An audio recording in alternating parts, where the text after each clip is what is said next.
नहीं, देखिए, अब इसका तो विश्लेषण हम लोग करेंगे, लेकिन निश्चित रूप से हम लोग जो अपेक्षा करते थे उसके अनुरूप परिणाम नहीं आ रहा है। जो रुझान है वो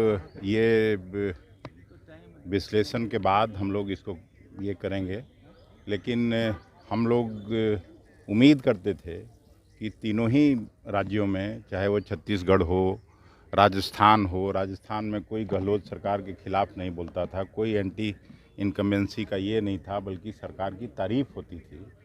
लेकिन जिस तरह का रुझान है वो निश्चित रूप से उस पर विश्लेषण करने की जरूरत है। क्या लगता है जो हिंदुत्व का मुद्दा फिर से प्रभावी हुआ, जो जातिगत पार्टी के संगठन में अभी तुरंत अब परिणाम सब आ जाने दीजिए, उसके बाद फिर हम लोग प्रेस कॉन्फ्रेंस करके बताएंगे। जदयू के एमपी हैं सुनील कुमार पिंटू, उन्होंने कहा कि अब कांग्रेस को जितने भी अब राज्य बचे हैं जहां चुनाव होगा लोकसभा का, उसमें जो रीजनल पार्टी है उसको आगे रखना होगा, तभी कांग्रेस एग्जिस्ट करेगी और आगे लीड कर पाएगी। इस बयान पर क्या कहना? रीजनल पार्टी ने कहाँ किसको पीछे किए हुए हैं? यहाँ भी तो नीतीश जी मुख्यमंत्री हैं।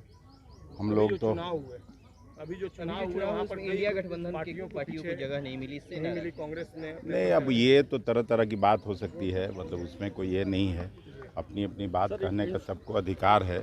लेकिन मध्य प्रदेश और राजस्थान और छत्तीसगढ़ में भारतीय जनता पार्टी की ताकत किसी भी रीजनल पार्टी से बहुत ज़्यादा है।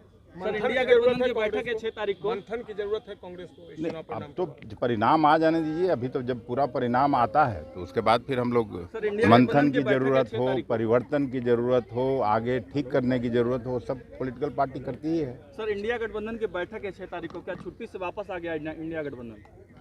इंडिया गठबंधन कभी छुट्टी में नहीं थी और इंडिया गठबंधन पूरे सामर्थ्य से, पूरी ताकत से मोदी सरकार को हटाने का अपना काम करेगा। अच्छा, मंत्री विजय चौधरी हैं, उन्होंने कहा है कि ये जो चुनाव परिणाम आएंगे ये सकारात्मक राजनीतिक संदेश लेकर आ रहे हैं, तो ये सकारात्मक संदेश जेडीयू के लिए किस अंदाज में नजर आता है? देखिए, ये जेडीयू नहीं, पूरा इंडिया गठबंधन, पूरा मिलजुल के जो 28 दलों का गठबंधन बना है वो पूरी ताकत से 2024 में भारतीय जनता पार्टी के कुशासन से मुक्ति दिलाने का काम करेगी। तो अभी विजय चौधरी ऐसा क्या बोल रहे हैं कि ये जो चुनाव परिणाम आ रहा है वो सकारात्मक राजनीतिक संदेश लेकर के आएगा? सकारात्मक नकारात्मक इसमें क्या ये है? अब वो क्यों बोल रहे हैं वो तो उनसे निश्चित उत्तर वही दे पाएंगे। सर, फाइनल कितने राज्य में सरकार बन रही है? तो परिणाम आया नहीं है, परिणाम के पहले मतलब कितने राज्य में बनेगा उसका नहीं है, लेकिन जो रुझान है वो निश्चित रूप से हम लोगों के अनुरूप नहीं है।